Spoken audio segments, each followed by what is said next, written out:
علی کو نبی اکرم صلی اللہ علیہ وسلم نے اپنا نائب بنا کر چھوڑا تھا جب غزوہ تبوک میں جا رہے تھے مدینے میں۔ حضرت علی نے کہا بھی کہ مجھے آپ عورتوں کے ساتھ بٹھا کے جا رہے ہیں۔ فرمایا تمہارا مقام میرے ساتھ وہی ہے جو موسیٰ کے ساتھ ہارون کا تھا۔ ہارون کو چھوڑ کر گئے تھے نا یہودیوں کے پاس جب گئے تھے تورات لینے کے لیے، تو تمہارا وہی مقام ہے میرے ساتھ۔ تو یہ حضرت علی ہے رضی اللہ، ان کے بارے میں ان کی کیا عظمت میری نگاہ میں، اس ضمن میں اس میں کوئی شک نہیں ہے۔ حضرت حسین رضی اللہ تعالی عنہ کی جو شہادت ہوئی ہے، ان کے ساتھیوں کی، اعزاء و اقارب کی، تاریخ انسانی میں یہ عزم، ہمت، شجاعت، مثابرت، صبر، استقلال، استقامت، اس کی بہت روشن مثال ہے، بہت روشن مثال ہے، بہت روشن مثال ہے۔ لیکن اس سے تاریخ کی رفتار پر کوئی اثر نہیں پڑا۔ وہ جو ملوکیت آ گئی تھی وہ اور گہری سے گہری ہوتی چلی گئی۔ واقعہ کربلا کے بعد تو واقعہ ہررا ہوا، میں نے گنوا دیا آپ کو، اس سے زیادہ تو میرے خیال میں کہ اور ہمارے لیے لائق شرم جو ہے کوئی واقعہ ہے ہی نہیں اس پہلو سے۔ لیکن حضرت حسین کا ایک، اب ان کو یہ کہ میں مطلب یہ کہ اگر میں ان کے ہاتھ پر بیعت کر لیتا ہوں جو کہ اس وقت سامنے موجود تھے کہ یزید کی بیعت تمہارے ہاتھ پر کرتا ہوں، تو گویا کہ اپنے آپ کو سرنڈر کر دیتے، لیکن انہوں نے قتل کیا۔ اصل قاتلان کوفی، وہی سبائی۔ البتہ یہ ہے کہ اس واقعے کی جو یادگار ہے اس میں کوئی شک نہیں ہے کہ اس نے مسلمانوں میں سے ایک گروہ کے دل میں قربانی اور شہادت کا جذبہ بہت پیدا کیا، اس میں کوئی شک نہیں۔ اور جس طریقے سے کہ عاشورہ محرم میں یاد منائی جاتی ہے، جس طریقے سے اس نے اہل تشیع کے اندر قربانی کا جذبہ بے انتہا پیدا کر دیا کہ دیکھیے حضرت حسین رضی اللہ تعالی عنہ کی اس شہادت کے بعد،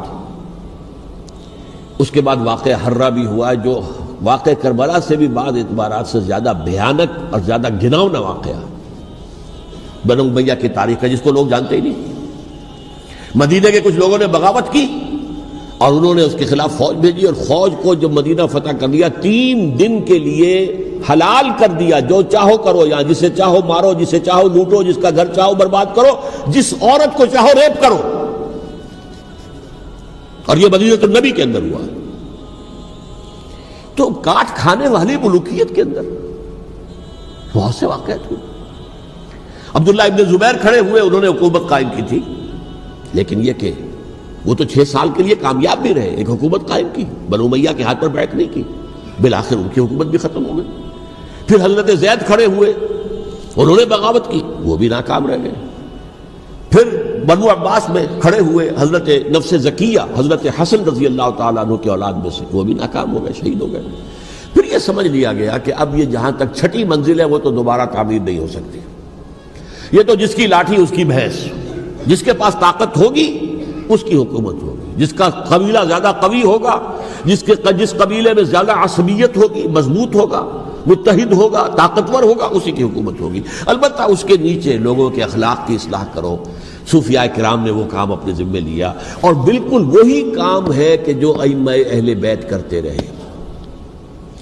حضرت حسن کی اولاد میں پھر حضرت علی بن حسین رضی اللہ تعالی، حضرت حسین کی اولاد میں پھر امام محمد باقر، امام محمد جعفر صادق، اور اس کے بعد بھی 5 اور، کسی نے بغاوت نہیں کی۔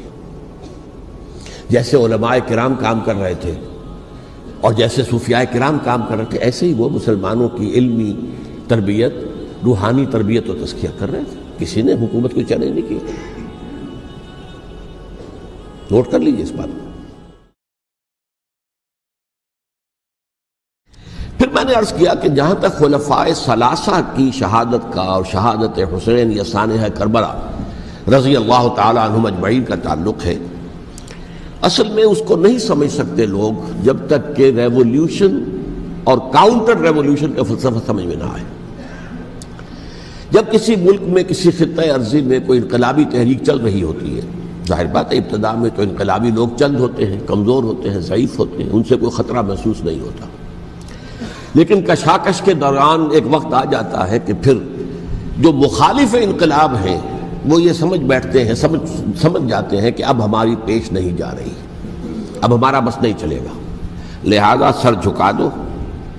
اسے پنجابی محاورے میں کہا جاتا ہے نیوی پاؤ، اس وقت تو وقت کو گزارو۔ اب اس کے بعد پھر کوئی موقع ملا تو دیکھیں گے کہ اس انقلاب کو ہم انڈو کر سکیں، کاؤنٹر ریولوشنری موومنٹس۔ یہ اصل میں فلسفہ سمجھ میں نہ آئے، اور ریولوشن کا فلسفہ سمجھ میں نہ آئے تو سیرت النبی سمجھ میں نہیں آ سکتی۔ منہج انقلاب نبوی میری کتاب ہے، اس کو پڑھیے تو سیرت کا وہ تجزیہ آپ کے سامنے آئے گا جو آپ کی آنکھیں کھول دے گا کہ سیرت کو ہم کیا سمجھتے رہے اور سیرت اصل میں ہے کیا۔ بہرحال یہ کاؤنٹر ریولوشنری موومنٹس تھیں کہ جب عرب میں حضور کو فیصلہ کن قوت حاصل ہو گئی تو جو بھی مخالفین تھے انہوں نے سر جھکا لیا، سرنڈر کیا، اسلام لے آئے، گویا کہ چھپ گئے اسلام کے لبادے میں۔ لیکن وہ تھے اسی طاق میں کہ پھر کبھی موقع ملے تو پھر ہم اس نظام کو دہو بالا کر دیں، تلپٹ کر دیں۔ یہ رد عمل سب سے پہلے خود عرب کے اندر پیدا ہوا، کیونکہ مشرکین عرب کو جب سورہ توبہ کی پہلی 6 آیات نازل ہوئی ہیں جن میں الٹیمیٹم دے دیا گیا کہ اب کسی مشرک قبیلے سے کوئی معاہدہ اللہ کا اور اس کے رسول کا نہیں ہوگا، تمہیں 4 مہینے کی مہلت دی جا رہی ہے، یا ایمان لے آؤ اور یا تمہیں قتل کر دیا جائے گا۔ یہ بہت سخت آیات ہے قرآن کی، سورہ توبہ کی ابتدائی 6 آیات۔ اور حضرت علی رضی اللہ تعالیٰ عنہ کا کہنا یہ ہے کہ اس آپ کو معلوم ہے کہ مصحف میں یہ واحد صورت ہے جس سے پہلے بسم اللہ الرحمن الرحیم نہیں لکھی بھی آپ کو نظر آتی، باقی 113 صورتوں کے شروع میں بسم اللہ الرحمن الرحیم ہے، تو کیا وجہ ہے یہاں کیوں نہیں ہے؟ حضرت علی کا فرمانا ہے کہ یہ صورت تو تلوار ہاتھ میں لے کر اتری ہے، اور بسم اللہ الرحمن الرحیم میں اللہ تعالیٰ کے 2 اسماء ہیں، الرحمن الرحیم، تو یہ گویا کہ اس سے متضاد صورتحال ہے کہ اب تمہارے لیے آخری موقع ہے، یا ایمان لے آؤ اور یا قتل کر دیے جاؤ۔ اس میں ایک تیسری گنجائش خود بخود نکلتی تھی، یا یہ ملک چھوڑ کر چلے جاؤ، اور ایسا بہت سے لوگوں نے کیا بھی، لیکن اکثر لوگوں نے گردن چکائی۔ لیکن رد عمل ظاہر ہوا، ایک تو مرتدین کھڑے ہو گئے جنہوں نے نئی نبوتوں کو مان لیا، ایک مانعین زکوٰۃ کھڑے ہو گئے کہ ہم زکوٰۃ تمہیں نہیں دیں گے۔ یہ رد عمل تھا مشرک عرب کا، مشرکین عرب کا۔ اور حضرت ابو بکر رضی اللہ تعالیٰ عنہ کے دفتر فضائل کا یہ بڑا اہم باب ہے، ود این آئرن فسٹ، حالانکہ وہ بہت رقیق القلب، کمزور، ضعیف الجسہ انسان تھے، لیکن یہ کہ عظیمت کوہ ہمالیہ جو ہے ان کے اندر ظاہر ہوئی ہے، ود این آئرن فسٹ انہوں نے ان ساری جو رد عمل کی جو تحریکیں تھی انہیں کچل کر رکھ لیا، اور پھر پورے عرب کو گویا کہ اثر نو اس میں اسلام کے نظام کو کنسولیڈیٹ کر کے حضرت عمر کے حوالے کر دیا رضی اللہ تعالیٰ عنہ۔ حضرت عمر کے زمانے میں جو جنگیں ہوئیں اس میں سلطنت روما جو ہے، جو اس وقت کی 2 سپر پاورز تھیں، سلطنت روما، قیصر روم، ہرقلیس، ہرقل تھا اس وقت کا جو رومی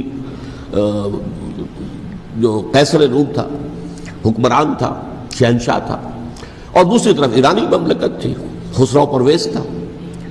لیکن یہ کہ عیسائیت کے ساتھ اسلام کا اس طرح کا تصادم نہیں ہوا تھا حضور کے زمانے میں، بلکہ نجاشی رحمۃ اللہ علیہ نے تو مسلمانوں کو پناہ دی تھی۔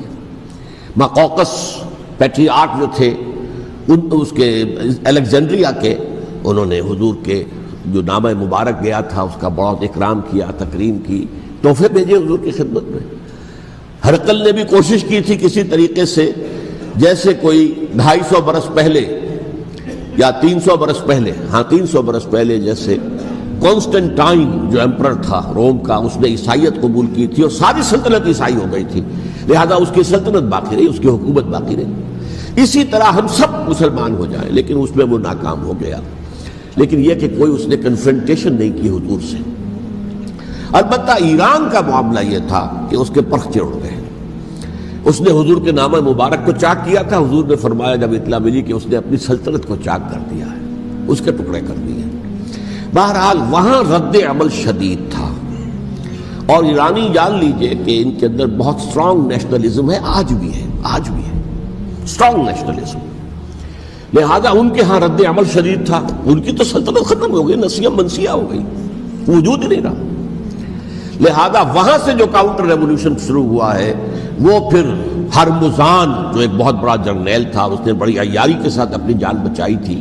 یہ بڑا دلچسپ واقعہ ہے کہ وہ یعنی کنڈیمڈ تھا اسلامی حکومت کی طرف سے، خلافت کی طرف سے، کہ وہ جہاں بھی پایا جائے اس کو قتل کرنا ہے۔ حضرت عمر کی عدالت میں لا کے پیش کیا گیا۔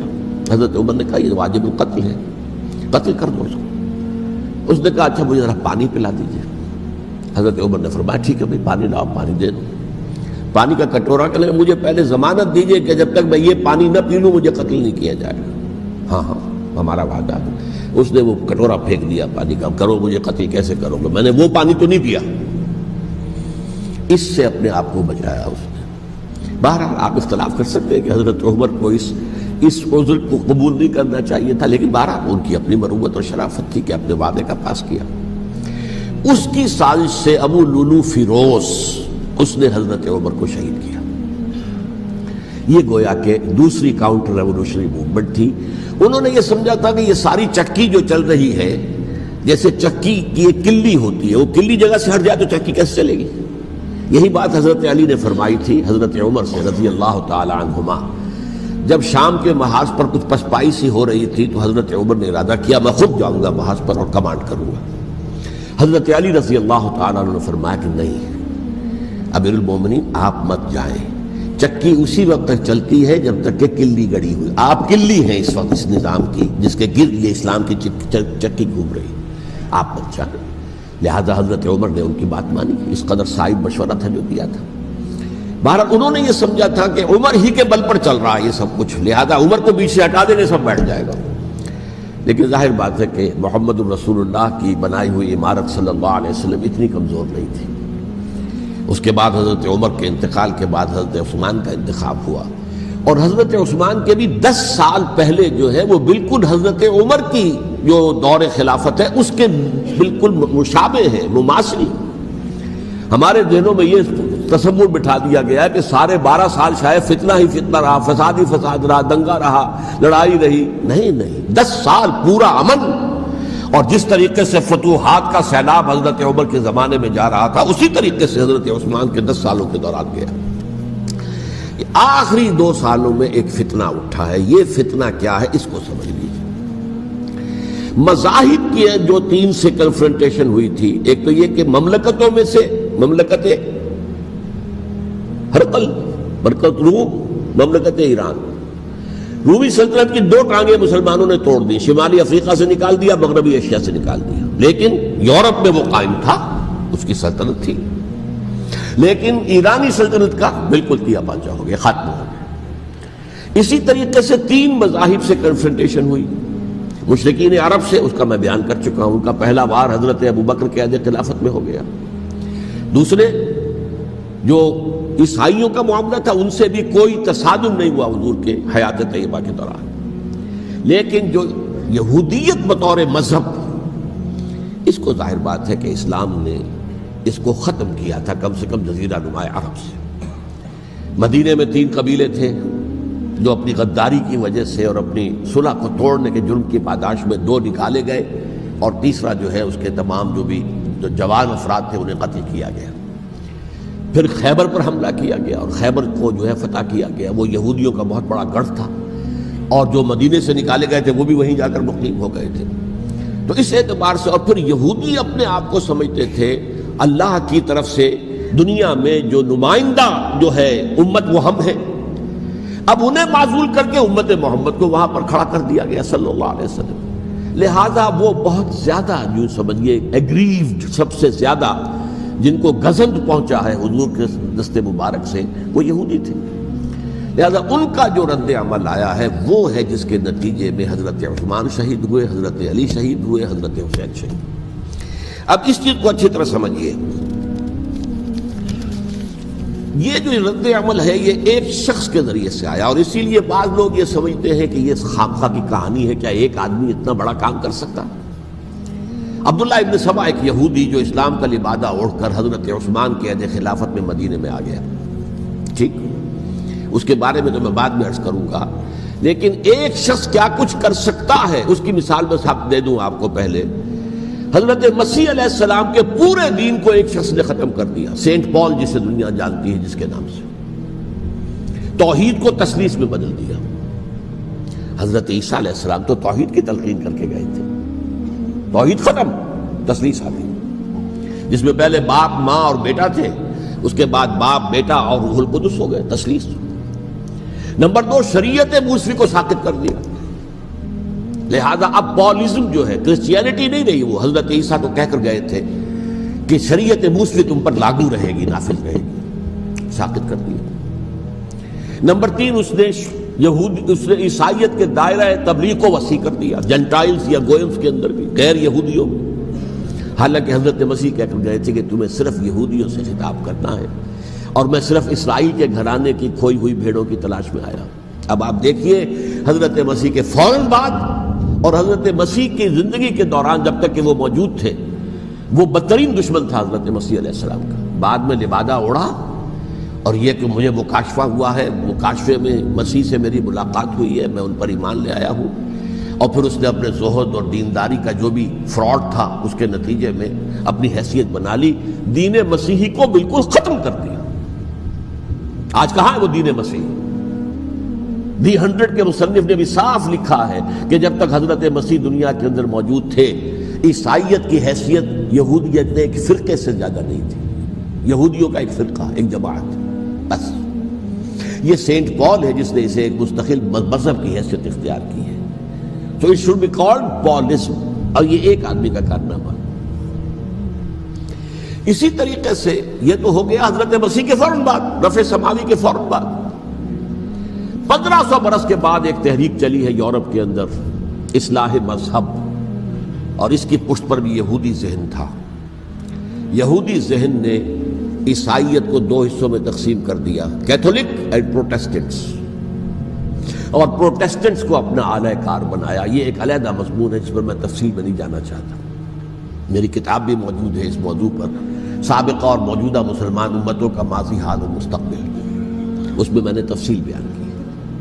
یہ جو تقسیم ہوا ہے تو وہ پہلی بات ایک یہودی، جیسے کہ علامہ اقبال نے، مارکس بھی تو ایک یہودی تھا نا، تو ابلیس کی مجلس شورا میں بڑا پیارا شعر ہے، وہ یہودی فتنہ گر، وہ روح مصدق کا بروز، ہر قبا ہونے کو ہے اس کے جنون سے چاک چاک۔ یہ ایک یہودی فتنہ گر مارکس نے وہ تصور دنیا کو دیا جس نے عظیم انقلاب برپا کیا روس کے اندر، بولشوک ریولوشن، اور جو پھر آدھی دنیا تک پھیل گیا۔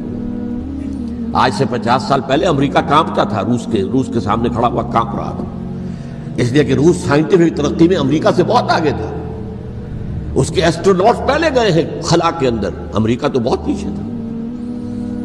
بہرحال اس نے جس طریقے سے USSR کا خاتمہ کرایا ہے وہ ایک علیحدہ بات ہے، میں اس وقت اس طرف نہیں جانا چاہتا، لیکن جان لیجئے کہ وہ ایک شخص کا کارنامہ، وہ یہودی فتنہ گر، وہ روح مصدق کا بروز، ہر قبا ہونے کو ہے اس کے جنون سے تار تار۔ اسی طرح وہ عبداللہ ابن سبا، یہودی فتنہ گر۔ آج اہل تشیع میں سے بعض حضرات کہتے ہیں کہ یہ عبداللہ ابن سبا یہ تو افسانوی شخصیت ہے، اس کی حقیقت کوئی تھی ہی نہیں، حالانکہ ان کی اپنی کتاب میں رجال کشی کے اندر اس کا ذکر موجود ہے، اور یہ بھی موجود ہے کہ حضرت علی رضی اللہ تعالیٰ عنہ نے اپنے عہد خلافت میں اسے زندہ جلوایا ہے۔ اس کی وجہ کیا تھی؟ یہ آیا مدینے کے اندر اسلام کا لبادہ اوڑھ کر، اس نے چند عقیدوں کی اشاعت شروع کی۔ سب سے پہلے حضرت علی تو خدا ہیں، گاڈ انکارنیٹ، اوتار کا تصور، جیسے ہندوؤں میں ہے رام چندر جی خدا کا اوتار، اور عیسائیت میں بھی پہلے گاڈ انکارنیٹ کا تصور تھا کہ حضرت مسیح خدا کا اوتار ہے، انکارنیشن آف گاڈ۔ تو اس نے کہا کہ حضرت علی تو خدا کا اوتار ہے، خدا ہے۔ نمبر 2، اس نے کہا کہ ہر نبی کا ایک وصی ہوتا ہے جس کے حق میں وہ وصیت کرتا ہے، تو حضور صلی اللہ علیہ وسلم کے وصی حضرت علی ہیں، لہذا خلیفہ تو اول روز سے حضرت علی ہیں، حضرت ابو بکر، حضرت عمر، حضرت عثمان یہ تو غاصب ہے، اور حضرت عثمان کی خلافت تھی اس وقت تو خاص طور پر۔ پھر اس نے جو قبائلی عصبیت تھی اسے بھڑکایا۔ پرانی جو عصبیت چل رہی تھی قریش کے اندر، وہ 2 گھرانے ایک دوسرے کے مد مقابل تھے۔ دیکھیے، ایک ہوتا ہے قبیلہ، ایک ہوتا ہے گھرانہ۔ ہمارے پنجاب میں ایک قبیلہ ہے وٹو قبیلہ، اس کے گھرانے بہت سے، مانے کے، لالے کے، فجے کے، شامت کے، یعنی کوئی لالا تھا ان میں سے بڑا، ان کے بیٹے ہو گئے لالے کے، ان کی اولاد، خاندان یہ کہلاتے ہیں۔ قبیلہ ہے یہ وٹو قبیلہ۔ تو قبیلہ تھا قریش، اس میں گھرانے بہت تھے، بنو ہاشم، بنو امیہ، بنو تیم، بنو عدی، یہ بہت سے گھرانے تھے۔ تو چوٹی کے دو گھرانے جو تھے وہ بنو ہاشم اور بنو امیہ، ان کے درمیان چپقلش تھی، مقابلہ، مسابقت، اور یہ مسابقت فی الخیر بھی ہوتی تھی۔ اگر انہوں نے غریبوں کو کھانے کھلائے ہیں تو ہم ان سے بڑھ کر کھلائیں گے، اگر وہ حاجیوں کی خدمت کرتے ہیں تو ہم ان سے بڑھ کر کریں گے۔ تو ان کے اندر یہ مسابقت فی الخیر بھی تھی، لیکن چپقلش تھی کہ کوئی ہم سے آگے نہ نکل جائے، وہ سمجھتا تھا وہ آگے نہ نکل جائے۔ پر اس شخص نے اس پرانی عصبیت کو تازہ کیا کہ حضور تو بنو ہاشم میں سے تھے، لہذا خلافت حق ہے بنو ہاشم کا، یہ غاصب ہے۔ اس سے پہلے دو خلفاء جو تھے وہ نہ بنو ہاشم سے تھے نہ بنو امیہ سے تھے۔ حضرت ابوبکر بنو تیم میں سے تھے، چھوٹا قبیلہ تھا۔ حضرت عمر بنی عدی میں سے تھے، وہ بھی چھوٹا قبیلہ تھا۔ یہ حضرت عثمان پہلے خلیفہ جو بنو امیہ میں سے تھے، جن کی پرانی چپقلش بنو ہاشم سے تھی۔ اب اس کو موقع مل گیا کہ پرانی قبائلی عصبیت کو بھڑکائے۔ یہ ہے اصل میں اس فتنے کا پس منظر عبداللہ ابن سبا نے جو آ کر پھیلایا ہے، اور اس کی تفصیل میں اس وقت میں نہیں جا سکتا، کیسے یہ فتنہ پروان چڑھا، کیا انہوں نے اسٹریٹجی اختیار کی کہ یہ کیا کرتے تھے، گروہ بنا کر بھیجتے تھے لوگوں کو، کوفے میں جاؤ تو وہاں پر دمشق کے گورنر کے خلاف اور مصر کے گورنر کے خلاف الزامات لگاؤ، اس نے یہ کیا، وہ غبن کر گیا، وہ یہ کر گیا، وہ خیانت کر رہا ہے، وہ رشتہ داروں کو پال رہا ہے، اور عثمان کے خلاف بھی تقریریں کرو رضی اللہ تعالی عنہ۔ دمشق میں جاؤ تو کوفے کے گورنر کے خلاف، کیونکہ دمشق کے گورنر کے خلاف بات کرو گے تو لوگوں کو معلوم ہوگا کہ یہ جھوٹ بول رہے ہیں، لیکن یہ کہ وہاں تو تم بات کرو کوفے کے گورنر کے خلاف اور مصر کے گورنر کے خلاف اور حضرت عثمان کے خلاف۔ مصر میں جاؤ تو بات کرو کوفے کے اور شام کے گورنر کے خلاف اور حضرت عثمان کے خلاف۔ یہ انہوں نے ایسا اٹھایا، اور اس زمانے میں آپ کو معلوم ہے ذرائع رسل و رسائل تھے نہیں، نہ اس فتنے کی پتہ چل سکا جب تک کہ وہ فتنہ جو ہے پوری طرح برگ و بار لا کر تراور درخت نہیں بن گیا۔ اس کے نتیجے میں حضرت عثمان رضی اللہ تعالی عنہ شہید ہوئے، اور خلیفہ پھر حضرت علی رضی اللہ تعالی عنہ کو انہی سوائیوں نے، جنہوں نے گھیراؤ کیا تھا، جنہوں نے حضرت عثمان کو شہید کیا ہے، یہی حضرت علی رضی اللہ تعالیٰ عنہ کے ارد گرد ہو گئے۔ اور حضرت علی رضی اللہ تعالیٰ عنہ بھی نہیں چاہتے تھے خلافت کی بیعت لینا، لیکن آخر کیا کرتے؟ کیا وہ امت کو بغیر خلیفہ کے چھوڑ دیتے؟ حضرت زبیر سے کہا گیا، انہوں نے نہیں مانا، رد کر دی بات۔ حضرت طلحہ سے کہا گیا، انہوں نے نہیں مانا۔ حضرت علی سے کہا گیا، اب عشرہ مبشرہ میں سے یہی تو تھے نا، لہذا انہوں نے تسلیم کر لیا، خلافت ہو گئی۔ لیکن اس کے بعد جو خانہ جنگی ہوئی ہے، اس خانہ جنگی کے نتیجے میں نوٹ کر لیجئے کہ 1,00,000 کے قریب مسلمان ایک دوسرے کی تلواروں اور نیزوں اور برچھیوں اور تیروں سے ختم ہو گئے، ہلاک ہو گئے۔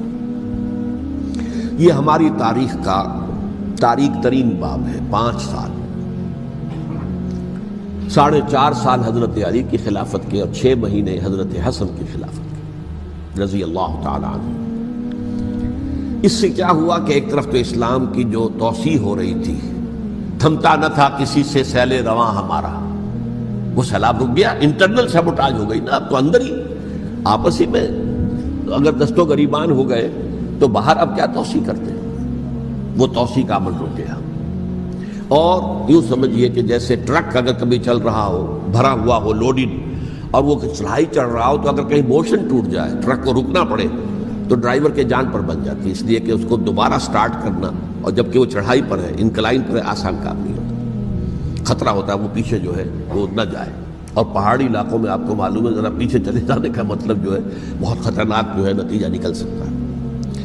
بہرحال حضرت علی رضی اللہ تعالیٰ عنہ نے اپنے خلافت میں ایک کام یہ کیا، اب اس کی کیا مصلحتیں تھیں یہ تو انہی کے علم میں ہوگا، ہم قیاس کر سکتے ہیں، اور میں اس میں نہیں جانا چاہتا۔ ابھی تک خلافت کا مرکز تھا مدینہ منورہ، حضرت ابوبکر، حضرت عمر، حضرت عثمان، وہیں جہاں حضور صلی اللہ علیہ وسلم رہے تھے اور جہاں پر کہ حضور مدفون تھے۔ لیکن حضرت علی نے اپنا مرکز جو ہے وہ کوفہ بنا دیا۔ اچھا، اس کی ایک ظاہری وجہ یہ سمجھ میں آتی ہے کہ اسلام کا جو پھیلاؤ ہو گیا تھا، وہ سلطنت اتنی وسیع ہو گئی تھی کہ مدینہ منورہ بہت جنوب میں اور بڑے صحرا کو عبور کر کے جانا ہوتا تھا۔ کوفہ جبکہ ایسی مقام پر تھا کہ جہاں سے مشرقی راستہ جا رہا، ایران کو، عراق، ایران عراق کے اندر تو ہے وہ شہر کوفہ، اور پھر ایران اور خراسان اور ہندوستان کو راستہ جا رہا ہے، وہیں سے شمال کی طرف جا رہا ہے، شام کی طرف اور ترکی کی طرف، اور وہاں سے پھر یہ کہ مغربی افریقہ کو بھی کنٹرول کرنا، جو شمالی افریقہ کو وہ بھی آسان تھا۔ بہرحال حضرت علی نے کوفہ کو اپنا مرکز بنایا، اور نتیجہ یہ ہوا کہ سبائیوں کا بھی مرکز وہی بن گیا، چونکہ انہوں نے اپنے آپ کو گردا گرد رکھا حضرت علی کے رضی اللہ تعالیٰ عنہ۔ اب ظاہر بات ہے کسی پرٹیکولر پرسن کے خلاف تو کوئی مقدمہ موجود تھا نہیں، بلکہ جب جنگ جمل ہو رہی تھی، ابھی جنگ نہیں ہوئی تھی، حضرت عائشہ، حضرت طلحہ، حضرت زبیر وہ لے کر آئے تھے ایک لشکر اس مطالبے کے لیے کہ حضرت عثمان کے قاتلوں کو سزا دی جائے، قصاص لیا جائے۔ حضرت علی رضی اللہ تعالیٰ عنہ سے گفت و شنید ہو رہی تھی، حضرت علی جو ہے اس پر آمادہ ہو گئے کہ ٹھیک ہے، میں جو بھی قاتلین عثمان ہیں ان کو گرفتار کر کے سزا دوں گا۔ این اسی وقت کوفے کی مسجد کے اندر جو ہے 10,000 کا مجمع کھڑا ہو گیا، ہم سب قاتل عثمان ہیں، لو ہم سے بدلہ کہاں سے لوگے۔ اور انہوں نے کیا کیا، جاتے ہی جنگ چھیڑ دی، جب چھڑ جائے تو یا مرو یا مارو، اس کے علاوہ تو کوئی چارہ کار ہوتا ہی نہیں۔ ایک رات میں 10,000 مسلمان شہید ہوئے، جن میں 2 عشرہ مبشرہ میں سے حضرت زبیر اور حضرت طلحہ رضی اللہ تعالیٰ عنہ۔ تو یہ صورت تھی، سبائیوں نے گھیراؤ کیا حضرت علی کا رضی اللہ تعالیٰ۔ حضرت معاویہ دعوے دار نہیں تھے خلافت کے، قطعاً نہیں، ان کا صرف ایک دعویٰ تھا، اور وہ یہ تھا کہ عثمان کے قاتلوں کو گرفتار کرو، یا خود سزا دو یا ہمارے حوالے کرو، ہم اس سے قصاص لیں گے۔ اس لیے کہ قبیلہ بنو امیہ کا تھا، اور حضرت امیر معاویہ بنو امیہ میں سے، تو ایک خاندانی طور پر جو ہے ہم قصاص لیں گے ان سے جنہوں نے قتل کیا ہے حضرت عثمان کو۔ لیکن یہاں ظاہر بات ہے کہ حضرت علی رضی اللہ تعالیٰ عنہ کی طرف سے مطالبہ یہ ہوتا تھا، تم پہلے میری بیعت کرو، میرے ہاتھ مضبوط کرو تاکہ میں ان کے خلاف کوئی اقدام کر سکوں۔ لیکن انہیں یہ اندازہ تھا کہ اگر میں نے بیعت کی تو ظاہر بات ہے کہ حضرت علی تک پہنچنے سے پہلے پہلے مجھے گردن اڑا دیں گے یہ لوگ، اس لیے کہ سبائی جو ہے وہ آپ کو گھیرے ہوئے۔ بہرحال ایک عجیب الجھاؤ، ایک ڈائلیما تھا جس کی وجہ سے یہ جنگ چلتی رہی، اور حضرت علی رضی اللہ تعالیٰ عنہ کو انہی کے شیعان علی ہی کے اندر سے وہ جماعت علیحدہ ہوئی تھی جس کو ہم خوارج کے نام سے جانتے ہیں، اور ایک خارجی ملجم ابن ملجم ہی نے حضرت علی کو شہید کیا رضی اللہ تعالیٰ عنہ۔ پھر حضرت حسن رضی اللہ تعالیٰ عنہ، اب دیکھیے کس قدر صحیح بات تھی جو حضرت علی رضی اللہ تعالیٰ عنہ نے فرمائی جب ان سے کہا گیا کہ کیا ہم آپ کے بیٹے حسن کے ہاتھ پر بیعت کر لیں رضی اللہ تعالیٰ عنہ۔ فرمایا نہ میں تمہیں اس کا حکم دیتا ہوں نہ میں اس سے روکتا ہوں، یہ تمہارا معاملہ ہے، امرہم شورا بینہم، تم اپنے باہمی مشورے سے جو فیصلہ کرو گے ٹھیک ہے، میں نہ حکم دیتا ہوں نہ روکتا ہوں۔ اس کا کیا مطلب ہے؟ باپ کے بعد بیٹے کی خلافت ہرگز حرام نہیں ہے، ورنہ کہتے کیسے ہو سکتا ہے میرا بیٹا؟ نہیں، یہ نہیں کہا آپ نے۔ حضرت عمر سے بھی کہا گیا تھا کہ اپنے بیٹے کو نامزد کر دیں، عبداللہ ابن عمر کو، تو انہوں نے جواب میں کیا کہا؟ اسے تو طلاق دینی بھی نہیں آتی۔ انہوں نے اپنی کسی زوجہ کو طلاق دی تھی اور اس میں جو صحیح ترین طریقہ ہے وہ اختیار نہیں کیا تھا، انہیں طلاق دینی تک نہیں آتی تو میں اسے خلیفہ بنا دوں۔ یہ نہیں کہا تھا کہ باپ کے بعد بیٹا خلیفہ نہیں ہو سکتا، یہ تو نہیں تھا، کہیں حرام نہیں ہے، نہ کتاب و سنت میں، نہ کوئی حدیث ہے، نہ کہیں قرآن مجید میں۔ تو حضرت علی نے بھی فرمایا رضی اللہ تعالیٰ، نہ میں روکتا ہوں نہ حکم دیتا ہوں، یہ تمہارا اپنا معاملہ ہے۔ بہرحال حضرت حسن رضی اللہ تعالیٰ عنہ نے حضرت امیر معاویہ سے صلح کر لی، خلافت ان کے سپرد کر دی۔ دیکھیے میں حضرت ابوبکر، حضرت عمر، حضرت عثمان، حضرت علی کے ساتھ حضرت حسن کے دور خلافت کو بھی خلافت راشدہ میں سے سمجھتا ہوں، اور تبھی 30 سال پورے ہوتے ہیں اس حدیث کے مطابق کہ حضور نے فرمایا خلافت 30 برس رہے گی پھر ملوکیت آ جائے گی۔ تو حضرت حسن کا بہت بڑا کارنامہ یہ ہے کہ اس خانہ جنگی کا دروازہ بند کر دیا، اور یہ پیشن گوئی تھی حضور کی صلی اللہ علیہ وسلم حضرت حسن کو جب بچے تھے حضور کے انتقال سے پہلے، میرا یہ بیٹا مسلمانوں کے 2 گروہوں میں صلح کرائے گا، یہ حضور کی پیشن گوئی تھی، اور وہ پیشن گوئی حضرت حسن کے علم میں بھی ہوگی یقیناً۔ بہرحال انہوں نے صلح کی حضرت امیر معاویہ کے ساتھ رضی اللہ تعالیٰ عنہ، خلافت ان کے حوالے کر دی، اور کچھ شرائط تھی طے ہو گئی، اللہ خیر صلی اللہ۔ حضور کی تو یہ پیشن گوئی جو ہے صحیح ثابت ہوئی کہ میرا یہ بیٹا مسلمانوں کے 2 بڑے گروہوں کے درمیان صلح کرا دے گا، اور سبائیوں نے انہیں تانے دیے، یا عار المومنین، اے مومنوں کے لیے موجب عار، موجب شرم تم نے بزدلی دکھائی ہے، تم نے امیر معاویہ کو خلیفہ تسلیم کر لیا، تم نے بزدلی دکھائی، معاذ اللہ ثم معاذ اللہ ثم معاذ اللہ۔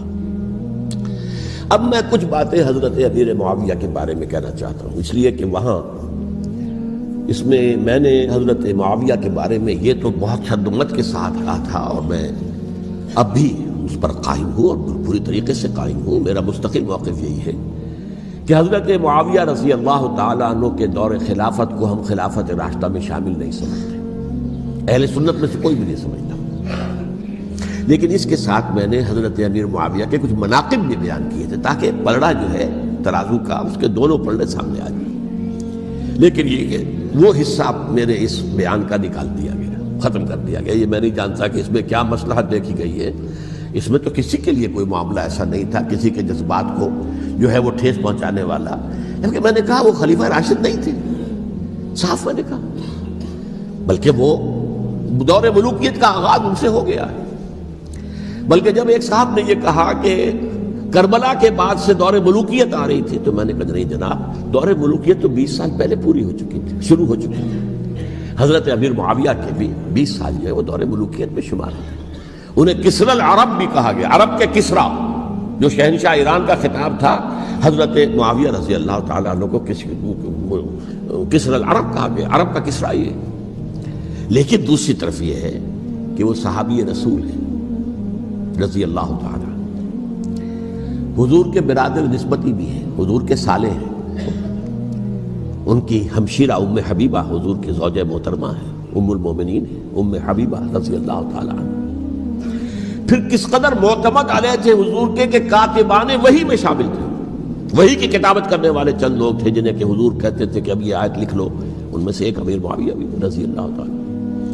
تو بڑے توازن کی ضرورت ہے۔ دیکھیے صحابہ کرام کا جہاں تک تعلق ہے، اہل سنت کا موقف یہ ہے کہ صحابہ کلہم عدول، صحابہ سب کے سب نیک نیت ہیں، اور ان کی روایت جو ہے قبول کی جائے گی، رد نہیں کی جائے گی، ان پر کوئی جرح و تعدیل نہیں ہوگی، اس لیے کہ ان کا تزکیہ محمد رسول اللہ صلی اللہ علیہ وسلم نے کیا تھا۔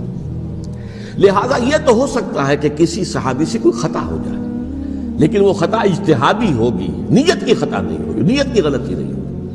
اگر کسی صحابی کی نیت پر حملہ کیا جائے تو یہ اصل میں طعن ہے، حملہ ہے حضور پر کہ وہ تربیت دے نہیں سکے اپنے ساتھیوں کو، معاذ اللہ ثم معاذ اللہ ثم معاذ اللہ، وہ تزکیہ کر ہی نہیں سکے۔ 3 جگہ جو قرآن میں آیا ہے یتلو علیہم آیاتہ ویزکیہم، تو کیا تزکیہ کیا؟ اگر ان کے قریب ترین ساتھی جو تھے، اگر ان کے اندر بھی بدنیتی تھی اور دنیا کی طلب تھی اور دنیا کے اندر اقتدار حاصل کرنے کا جذبہ تھا، تو پھر کیا تزکیہ کیا؟ معاذ اللہ ثم معاذ اللہ۔ لہذا صحابہ سب کے سب عدول ہیں، اور ان سے اختلاف ممکن ہے، لیکن ان کی نیت پر حملہ نہیں ہو سکتا۔ تو حضرت امیر معاویہ کی شخصیت ایک چیز ہے، آپ کا دور خلافت دوسری چیز ہے۔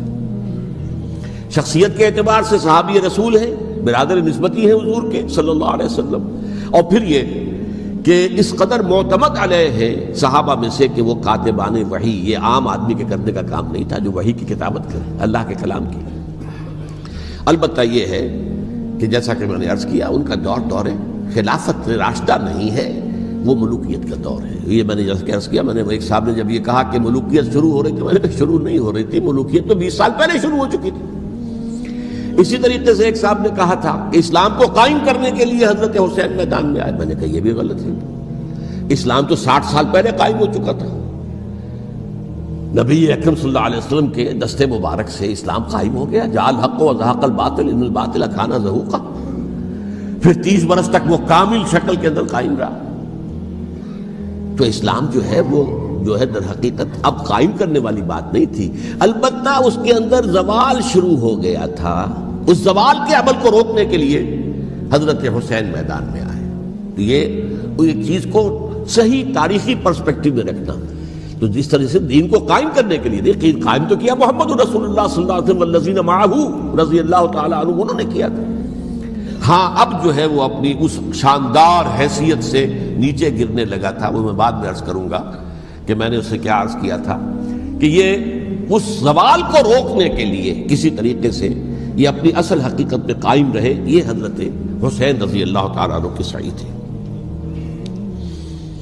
اچھا، حضرت امیر معاویہ کے جو 20 سال ہیں وہ پورے امن، سکون، اطمینان، کوئی جھگڑا، کوئی فساد، کوئی اختلاف، کوئی باہمی فانت نہیں، کچھ 20 سال۔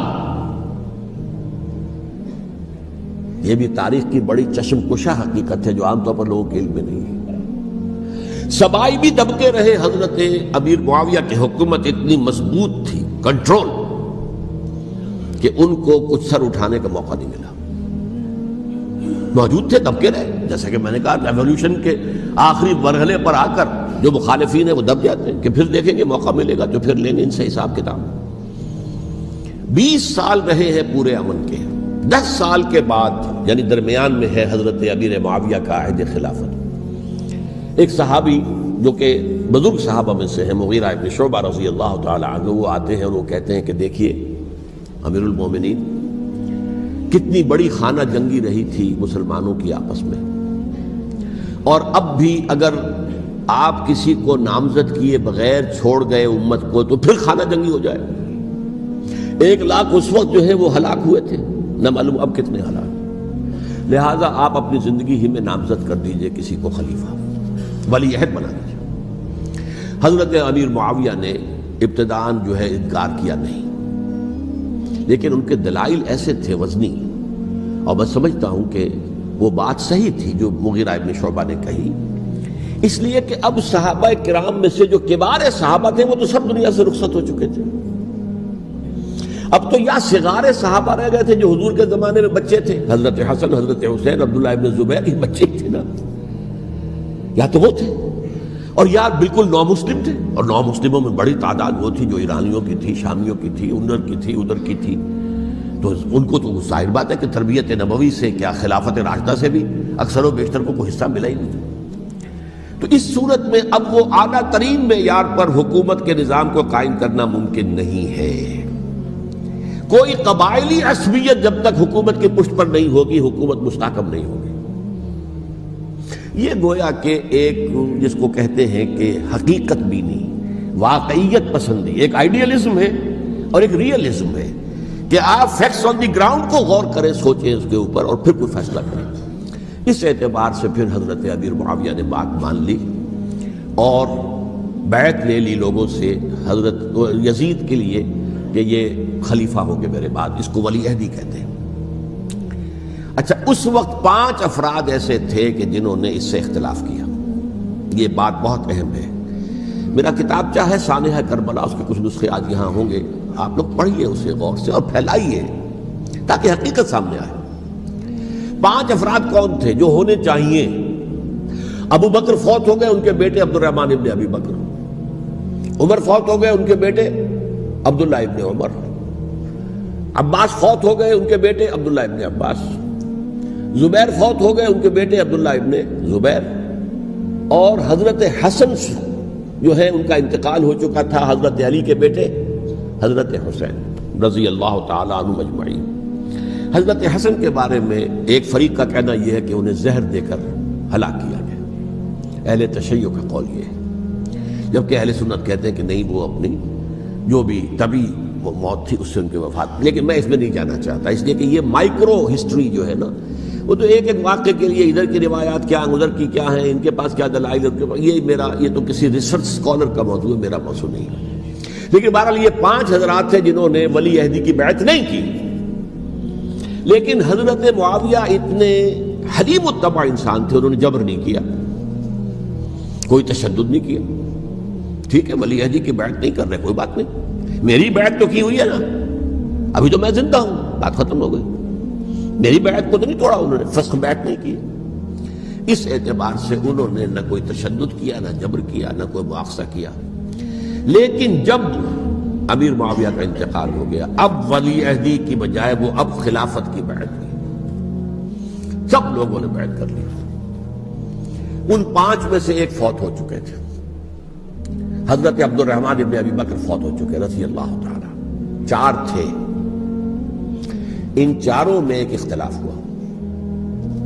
2 کی رائے یہ تھی، عبداللہ ابن عمر، عبداللہ ابن عباس، کہ اگرچہ یہ کام غلط ہوا ہے اسلام کی روح کے منافی ہوا ہے، یہ بادشاہت کی بنیاد پڑ رہی ہے، لیکن یہ بات ایسی نہیں ہے کہ اس کی بنا پر ہم خانہ جنگی شروع کروا دیں، امت کے اندر خون خرابہ کروائیں، فساد کروائیں۔ لہذا انہوں نے بیعت کر لی۔ اب کوئی اگر یہ کہے معاذ اللہ کہ وہ بک گئے تھے یزید کے ہاتھ میں، معاذ اللہ ثم معاذ اللہ، وہی بات آپ اختلاف کر سکتے ہیں کہ انہیں نہیں کرنی چاہیے تھی، یہ کوئی رائے رکھے، مجھے اختلاف نہیں، لیکن ان کی نیت پر حملہ کریں گے تو حملہ محمد رسول اللہ پر ہوگا صلی اللہ علیہ وسلم۔ عبداللہ ابن عمر کون ہے؟ کتنی حدیثیں ان سے جو ہے وہ منقول ہیں۔ عبداللہ ابن عباس کون ہے؟ جنہیں حضور نے جو ہے جن کے لیے دعا کی تھی، اے اللہ فقہہ فی الدین وعلمہ التاویل، اے اللہ اس نوجوان کو دین کا فہم عطا کر اور قرآن کی تعویل اور تفسیر کا علم عطا کر، حبر الامہ کہلاتے ہیں۔ وہ کہیں پیسوں اور ٹکوں کے عوض بک جانے والے نہیں تھے، انہوں نے امت کی مصلحت دیکھی، نیت جو ہے اس پر حملہ نہ کیجیے، البتہ اختلاف کا حق آپ کو حاصل ہے۔ دو حضرات جو ہے ڈٹے رہے کہ نہیں، ہمیں کم وٹ میں ریزسٹ کرنا ہے۔ عبداللہ ابن زبیر عمر کے اعتبار سے وہ بڑے ہیں، مسلمانوں میں سب سے پہلے ولادت مدینے میں جا کر جو ہوئی ہے وہ عبداللہ ابن زبیر کی ہوئی ہے۔ ہجرت کر کے جب مہاجرین وہاں پہنچے، کچھ عرصے تک کسی کے ہاں کوئی اولاد نہیں ہوئی، تو لوگوں نے تانے دینے شروع کر دیے کہ معلوم ہوتا ہے کہ یہاں آ کر یہ مکے کے رہنے والے جو ہیں کمزور ہو گئے ہیں، ان کی ہاں اولاد ہی نہیں ہو رہی۔ پھر عبداللہ ابن زبیر کی ولادت ہوئی ہے، یہ حضرت ابو بکر کے نواسے ہیں، حضور کی زوجہ محترمہ حضرت عائشہ کی بہن، حضرت دیکھیے ابھی نام نکل گیا ہے جی، حضرت اسماء رضی اللہ تعالی عنہا عنہما، یہ ان کے صاحبزادے ہیں، حضرت زبیر کے بیٹے۔ ان کا فیصلہ ہوا کہ ہمیں رجسٹ کرنا ہے کم وٹ میں، ایٹ اینی کاسٹ۔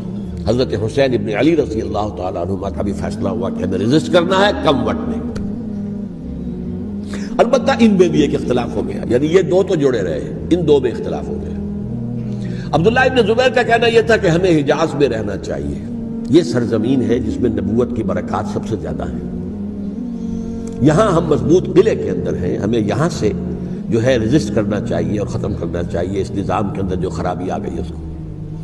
حضرت حسین رضی اللہ تعالیٰ عنہ کے پاس خطوط کا تانتا بنا ہوا تھا، کوفے سے لوگ خط لکھ رہے تھے، آئیے آئیے آئیے، ہم آپ کے ہاتھ پر بیعت کریں گے، ہم آپ کے ہاتھ پر بیعت کریں گے، ہم آپ کے ہاتھ پر بیعت کریں گے۔ یہی وہ کوفہ جو حضرت علی کا دارالخلافہ رہا تھا اور جو پھر سبائیت کا گڑھ بن گیا تھا۔ چنانچہ حضرت حسین نے حضرت مسلم بن عقیل کو بھیجا وہاں پر کہ میرے نمائندے کی حیثیت سے جا کر وہاں پر بیعت لو۔ 10-12 ہزار افراد نے بیعت کر لی، لیکن اس کے بعد یزید کی طرف سے گورنر بنا کے بھیجا گیا ابن زیاد کو۔ ابن زیاد نے آ کر جو تشدد کیا اور سختی کی تو سب کے سب بیعت توڑ کر اور سب منحرف ہو گئے۔ مخلصین تو وہ تھے نہیں، الکوفی لایوفی، کوفی جو ہے وہ تو کوئی وعدہ وفا کرنے والا ہوتا ہی نہیں، بیعت توڑ دی۔ فمن نقص فانما ينقص على نفسه، بیعت کے بعد بیعت توڑ دینا بہت بڑا گناہ ہے، توڑ دی۔ ادھر اطلاع مل گئی حضرت حسین کو، چل چکے تھے وہ، راستے میں تھے کہ وہاں تو مسلم بن عقیل شہید ہو گئے اور سب لوگوں نے بیعت توڑ دی۔ اب واپس جانا چاہتے تھے، لیکن مسلم بن عقیل کے بیٹے جو ہے اڑ گئے۔ یہ عرب کی اپنی ایک جو ہے پرانی ان کی حمیت اور ان کا قبائلی نظام کہ اب ہم اپنے والد کے خون کا قصاص لیے بغیر نہیں جائیں گے۔ حضرت حسین رضی اللہ تعالیٰ عنہ کی مروت اور شرافت کہ یہ میرا ساتھ دینے کے لیے آئے تھے، اب میں ان کا ساتھ نہ دوں تو یہ تو شرافت اور مروت کے خلاف ہے۔ کہا اچھا چلو چلتے۔ وہاں جا کر بھی عین اپنے میدان کے اندر بھی حضرت حسین رضی اللہ تعالیٰ عنہ نے 3 چیزیں پیش کی ان کوفیوں کے لشکر کے خلاف۔ سب سے بڑا لشکر کے اندر سب سے بڑے تو کوفی تھے جنہوں نے بیعتیں کی ہوئی تھی حضرت حسین کے ساتھ۔ دیکھو مجھے جانے دو واپس حجاز کی طرف، یا مجھے سرحدوں پر بھیج دو تاکہ میں کافروں کے ساتھ جنگ کرتے ہوئے اپنی جان دے دوں، یا مجھے یزید کے پاس جانے دو، میں اپنا معاملہ اس سے طے کر لوں۔ لیکن کوفیوں کو یہ گوارا نہیں تھا۔ اگر یہ یزید کے پاس پہنچ گئے تو ہمارا کچا چٹھا بیان کر دیں گے کہ مجھے تو ان لوگوں نے برگلا کر بلایا تھا۔ اس لیے کہ دیکھیے حضرت امیر معاویہ کے 20 سالوں کے دوران میں بتا چکا ہوں، ان کی حکومت اتنی مستحکم تھی کہ اس کے خلاف کوئی فتنہ اٹھانا ممکن نہیں تھا۔ اب چونکہ چینج اوور ہوا تھا، اور چینج اوور میں آپ کو معلوم ہوتا ہے کہ ایک جس کو کہتے ہیں every thing is in the melting پاٹ، ابھی تو یہ درمیان کے اندر معاملہ ہے، تو انہیں موقع ملا، سر اٹھایا حضرت حسین رضی اللہ تعالیٰ عنہ کو، جو خطوط لکھے جس کے کہ تھیلے کے تھیلے اور بوریوں کی بوریاں بھری ہوئی حضرت حسین کے ساتھ تھی، وہ کہا کہ آئیے ہم آپ سے بیعت کریں، انہوں نے نہیں مانا۔ اور اصل میں حضرت حسین کے قاتل وہ کوفی ہیں، وہ بزدل، وہ منافق، جنہوں نے بیعت کر کے بیعت توڑی، اور اب وہ آ گئے کہ اگر یہ حسین رضی اللہ تعالیٰ عنہ بچ کر کہیں یزید کے پاس پہنچ گئے تو پھر ہمارا کچا چٹھا جو ہے وہ سامنے آ جائے گا اور ہماری پھر شامت آ جائے گی، لہذا انہوں نے قتل کیا حضرت حسین کو رضی اللہ تعالیٰ۔ ایک بات جو علامہ ڈاکٹر قلب صادق نے فرمائی، اور میرے علم میں یہ بات پہلے نہیں تھی، وہ یہ کہ حضرت حسین کے قتل کا فتویٰ ایک بہت بڑے مفتی نے دیا تھا۔ یہ بات بھی ذرا سمجھ لیجیے، حضرت حسین رضی اللہ تعالیٰ عنہ کے قتل کا فتویٰ ایک بہت بڑے مفتی نے دیا تھا۔ کیوں دیا تھا؟ اس لیے کہ حضور کی احادیث موجود ہیں کہ جب ایک شخص کی ایک خلیفہ کی بیعت ہو جائے تو دوسرا اگر کھڑا ہو تو اسے قتل کر دو، کھلی حدیث۔ اسی لیے ایک بہت بڑے مفسر بھی ہیں، فقیہ بھی ہیں، قاضی ابن العربی رحمۃ اللہ علیہ، ایک ابن عربی ہیں الف لام کے بغیر، ابن عربی، وہ بہت بڑے صوفی ہیں، فلسفی ہیں، اندلس کے ہیں۔ یہ قاضی ابن العربی ہیں جنہوں نے قرآن کی ایک تفسیر لکھی ہے اس اعتبار سے کہ صرف ان آیات کی تفسیر جن سے کہ فقہی احکام جو ہیں ان کا استنباط ہوتا ہے۔ یہ دو تفسیریں اس طور سے لکھی گئی ہیں قرآن مجید کی، احکام القرآن ان کا نام ہے دونوں کا، جن میں سے ایک جو ہے قاضی ابن العربی کی ہے، ان کا ایک جملہ نقل ہوتا ہے، قتل الحسین بسیف جدہ، حسین قتل ہو گئے اپنے ہی نانا کی تلوار سے۔ وہ تلوار کیا تھی؟ جب کسی کی بیعت ہو چکی ہو پھر کوئی کھڑا ہو مدعی خلافت، قتل کر دو۔